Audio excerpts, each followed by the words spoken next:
aking kakao. Ayan, doon sa taas. Yan. Dami pala niyang flowers. Nag-bloom na siya today.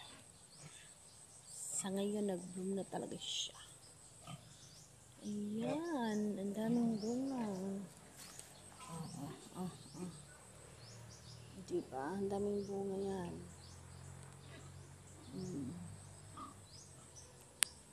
Hindi na pa pala sa taas.